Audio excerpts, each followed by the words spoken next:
now tuned in to the Brown Spade. Earlier today, I was watching, shout outs to Well Off Media. And I was listening to a very interesting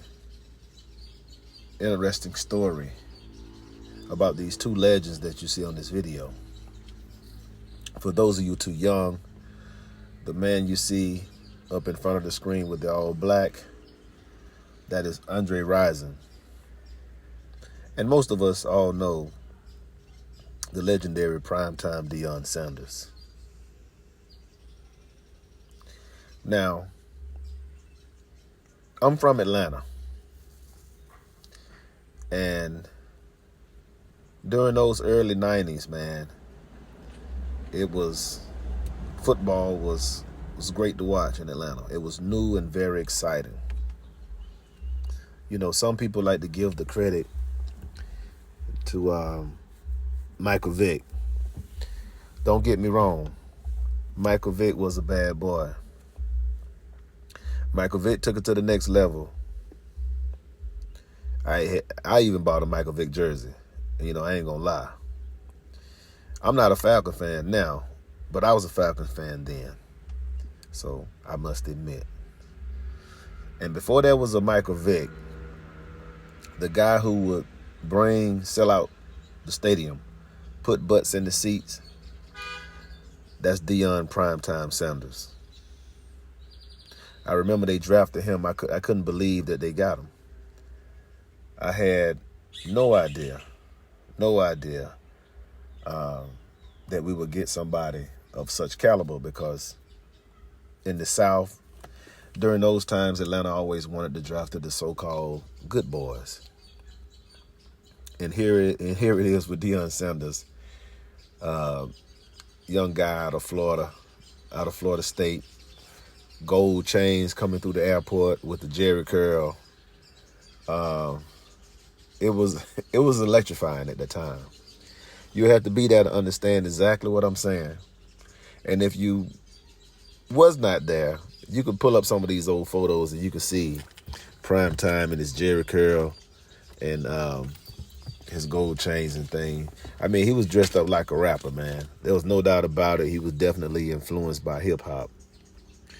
But besides all that, Deion Sanders, everybody know who watches football, was a hell of a football player, one of the greatest cornerbacks to ever play the game. Probably in the top 2 or 3 of all time.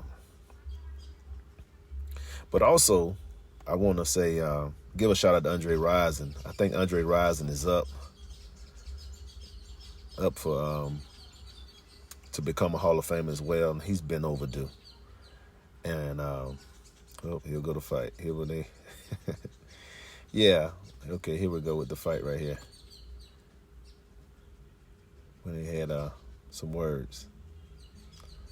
But it was very interesting because during that time, Atlanta was just on the rise. Atlanta was on the go. Now, today, in 2023, it's definitely not the same Atlanta. I can tell you that for right now. It's definitely not the same city from which I once lived. But back to Andre Rison. Andre Rison also was a hell of a player, hell of a receiver. He broke all the Atlanta records when he was there. And then later on, those records got taken by Mathis and other receivers as well. But yeah, man, we had a hell of a football team. We had June Jones as coach, Jeff George, the quarterback. We had Mathis, Rison, and we had Deion Sanders. So it was just electrifying during this time. And man, it was definitely some great times. Because before the Mercedes-Benz Stadium, you had the stadium called Fulton County Stadium. And if you're from Atlanta or you lived in Atlanta during these early 90s, football we wasn't, football was, we always had a losing team. So when Deion Sanders came, he brought the winning spirit. He brought people to the stands, and he sold out the stadium. People noticed his talent throughout the NFL. Atlanta started getting televised more. Deion Primetime Sanders was always on highlight reels every week. Oh, and let me not forget, Deion Sanders also played baseball for the Atlanta Braves and the Atlanta Falcons at the same time.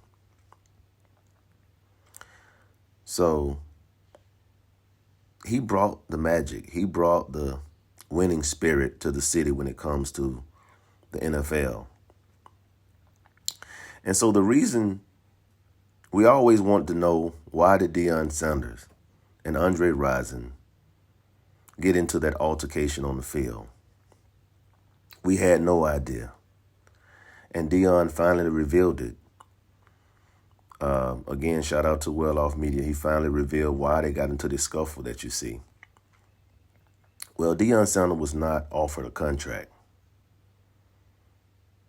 with the Atlanta Falcons. They couldn't afford him. People wanted him. And that's why he became a 49er during this time. The truth of the matter is, Andre Rison was very upset because Deion Sanders did not tell him that he was leaving the city of Atlanta to go to the 49ers.